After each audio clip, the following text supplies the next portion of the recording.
I did it. I read 100 books in the year 2024. Today I'm going to be sharing my last wrap up of the year. So the last couple books that I read that got me to 100.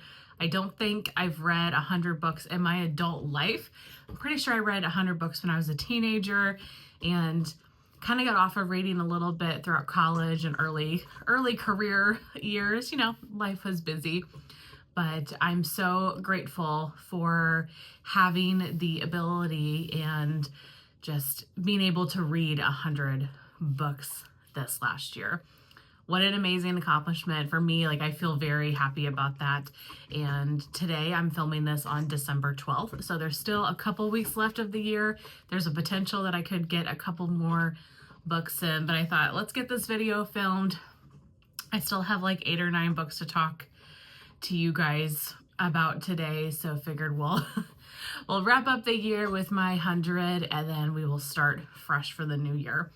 I can't remember if I'm going to post this video before or after my reading intention video for 2025, but I'm thinking after, so I'll link that above if you guys have interest in seeing what I want to do for 2025. There's a lot of information in that video and a lot of other goals, but I'm not so sure I'm going to try for 100 books again. I might try more for like the 50 range, but I'm really glad that I was able to get 100 at least one year, and we'll see what happens in 2025. But without further ado, for my novels, let's get started on what I read. First up, I have one fantasy romance type novel, and that is Tower of Dawn by Sarah J. Maas.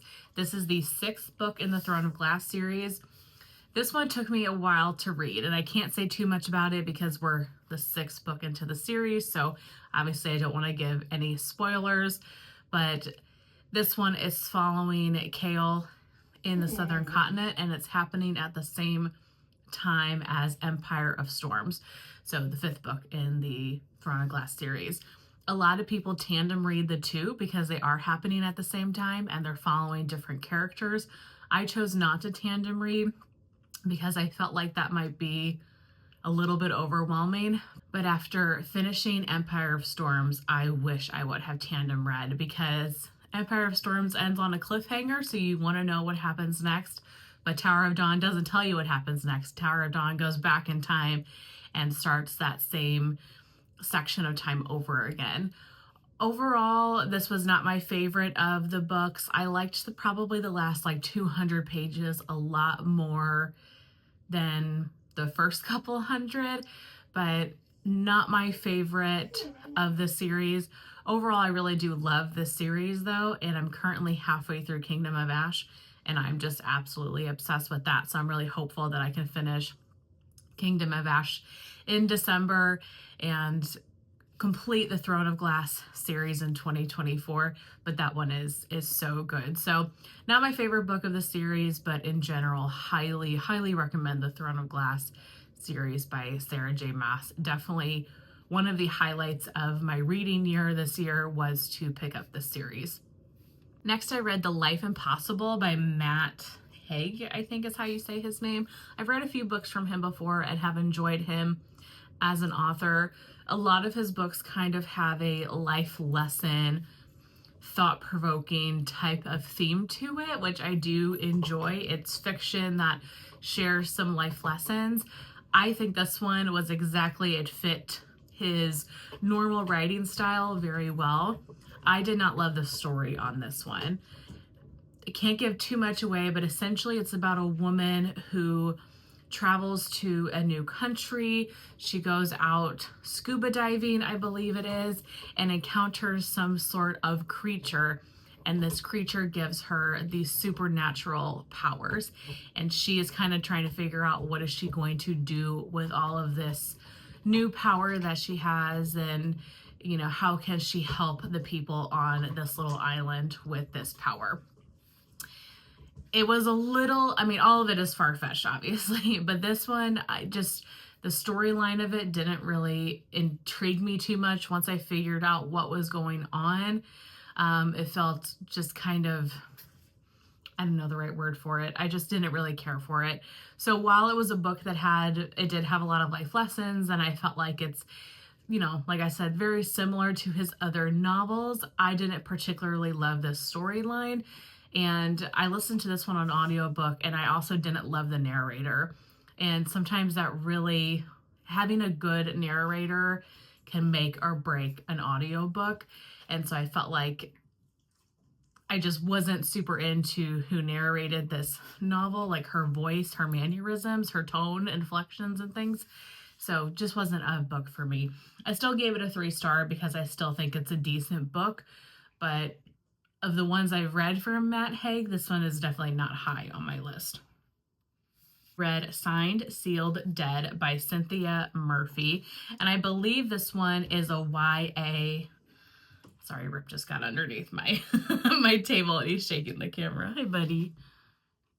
I'm pretty sure this one is a YA mystery thriller. I didn't realize it was YA when I picked it up, but this is about a girl who lives in London, and she moves with her family from London to, or it might not be London, England somewhere, to the United States. And she moves into this house that was home to a girl that was murdered years ago. So she starts getting these notes in her mailbox about the house and maybe kind of foreshadowing that their murders that happened years ago are going to start happening again. So her and her new friends are trying to figure out what's going on, who's leaving these notes, and trying to stop a new murder. I figured out 90% of the twist in this book early on. Maybe it's because it was a YA that I was able to figure them out earlier, but I pretty much nailed exactly what happened when the twist came. This still was a fun book. I listened to it on audiobook. I read it in like a day, and for a YA kind of mystery thriller novel, I did enjoy this. Nothing earth-shattering. I gave it a 3 stars, but a fun little mystery thriller read if you want something just kind of quick that will keep your attention. It was good. Next up, I read The Last One at the Wedding by Jason Rekulak, I think is how you say his name. So I was intrigued by this one. For one, I love the cover of this. I think this is stunning. But he wrote Hidden Pictures, which got a lot of hype around it. I thought that book was fine, but I wasn't overly impressed by it. So I didn't really know what to think going into this novel. This book was completely different than Hidden Pictures, which I really enjoy. Completely different type of writing. And this is about a father. The main character is a father named Frank, I believe. Yeah, Frank. And his daughter Maggie calls him. They haven't talked in 3 years. They had a big falling out. His daughter Maggie calls him, and she tells Frank that she's getting married and she wants to reconcile and have him at the wedding. Well, Frank meets the fiance. Frank goes to this wedding. The fiance's family is a very wealthy family. They have like little compounds and, kind of run the town. They're the types of people that they have so much money in a small town that they can get away with murder type of, crimes. The law does not follow them. So Frank starts to have some inclinations that maybe something is wrong with this family, and it's just about uncovering the truth in that. I really enjoyed this story. It was crazy. So many twists and turns. One thing I didn't like about this one, and it frustrated me, was Frank. He was a great character for most of the book, but whenever he interacted with kids, he was terrible. And I thought that was really interesting because he was just doting on his daughter and how, happy he was that they were talking again. But then the way he would talk to younger children, like there's a younger girl in this novel, was completely opposite. And I found that to be really off-putting. I really did not like that part personality-wise of the book. You would think that somebody that is a father that was so excited about, being able to be involved in his daughter's life that he would have treated a young girl a little bit different. So that part of the book bothered me. But all in all, this was a fantastic read. I gave it a 4 stars, and I'll have to go through, let me see. I would say probably my favorite one of the month. There's another one I really enjoyed, but definitely very high on the list for one of my favorites for the month of December. End of November, early December. Next, I read One Big Happy Family by Jamie Day. So this is about a housekeeper that works at this bed and breakfast type inn on the coast, and they are getting a hurricane coming in. And so she's preparing, closing the house up, getting everything ready for this house to, withstand this big storm. The family that owns the house, the father of this kind of, the patriarch died. And so all of his children and their spouses come to this house for the reading of the will. Well, the storm is coming. They all get stuck into this house, the whole family and this housekeeper, to ride out the storm and wait for the reading of the will. And then all of a sudden, somebody shows up dead. Somebody dies in the family, in the house. And so it's them obviously trying to figure out what is happening. Other people start showing up dead. And so this has a lot of mystery thriller elements, but a lot of family dynamics. So if you like family dynamics, drama, plus the mystery thriller, kind of whodunit parts, this would be a good novel for you. I enjoyed it. I gave it a 3 stars. It was a fine book, but it wasn't one that I highly recommend. I haven't read anything else by her. Oh, she's only got 2 books. This one, and then The Block Party she wrote in 2023. So I might have to, let me put that on my want to read list. Might have to try her again. I like the family drama aspect of it. It was entertaining, just not one that I super highly recommend. It has that 5-star rating system. Any book that I give 3 stars is a book that I liked. It just didn't stand out as an absolute love. 5s are my favorite books ever. 4s are, this was super, really good, highly recommend it. 3 was, it was good. And then 2 and 1 are obviously on the other end of the spectrum. So most of the books I read in general get a 3 unless they are a standout. Next, I read another YA type of thriller, and this is The Party by Natasha Preston. I've read a book from her before, I think just this year, and thought it was okay, so decided to pick this one up as well. Don't know if I'll pick up any more of her books. I'm not really the target audience for these novels, but essentially this is about a group of kids that are at a boarding school, and they leave for spring break. And instead of going home, they go to one of their friends' huge mansions. Now, this is an abandoned mansion. It's like an extra piece of property that her family has. And they go to this abandoned castle, essentially, to have a weekend long bender before they go home to their families. So nobody knows they're there. It was very secretive. And when they get there, somebody ends up dead, and then another person ends up dead, and then another person ends up dead. And so it's again one of those whodunit. Is it one of our friend group? Is it somebody else that is in this castle that has been hiding? I like these types of novels. I think that they're fun. It was YA, so nothing, again, that really stood out to me a ton. But if you like that type of theme, this was a fun read. I gave it a 3 stars. Next, I read 2 Freida McFadden, 1 novella and 1 novel. So I have read, I think, pretty much every single one of Freida McFadden's newest books, but she has a couple of older ones that were never available at my library. I couldn't find them on audiobook, and so I've never read them.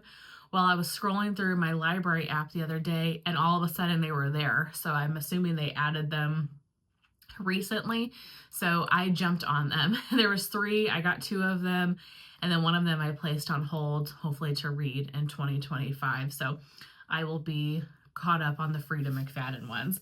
First one is the novella. This is The Gift. This one was a really short novella. It was maybe a little bit over an hour. I finished it in one setting.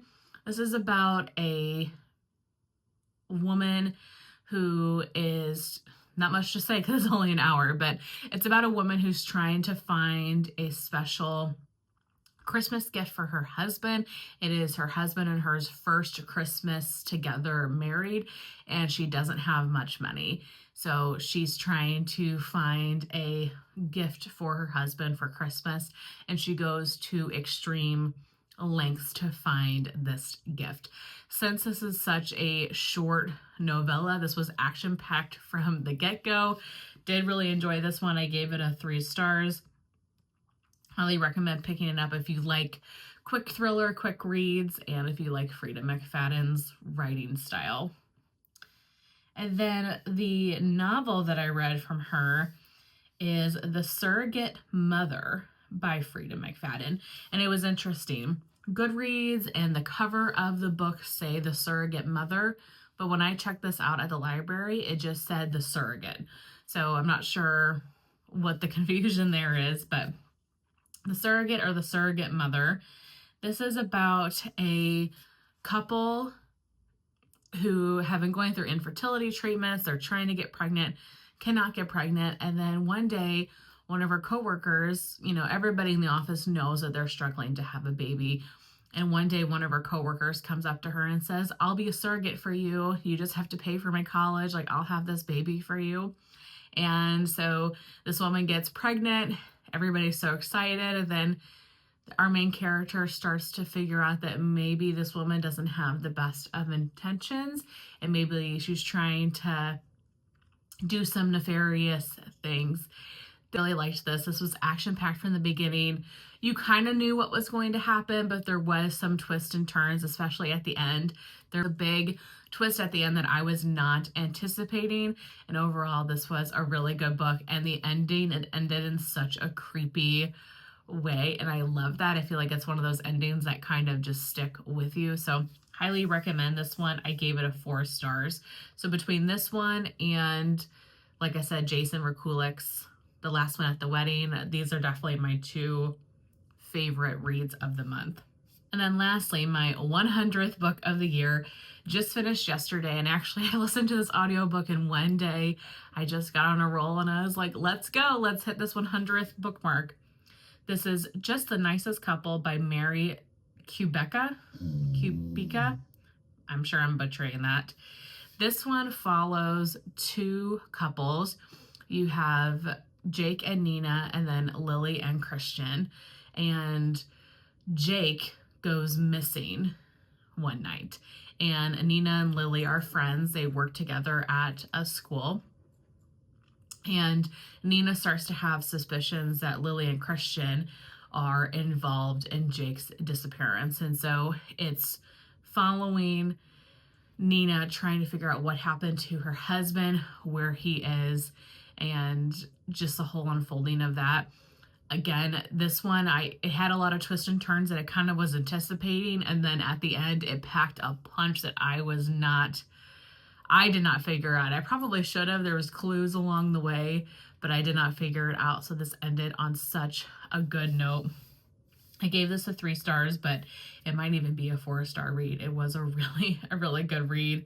I'll have to read more of her books because I've read Local Woman Missing, Just the Nicest Couple, and She's Not Sorry from her. But she's got a couple other novels, like The Other Misses. That looks fine. Let's put that to the read list. You would think with reading 100 books in a year, my to read list would have gone down, but it hasn't at all. I've just added to it. But that is it. Those are the last of the books that I have read up until this date that have got me to my 100th mark. Like I said, I'm filming this in mid-December, so I probably will add a little bit to it. I'm so excited to have hit this 100 mark. I'm so glad that I was able to film these wrap-up videos every single month. I would like to continue in 2025, so I would love to know your feedback. If you like these style of videos, please let me know.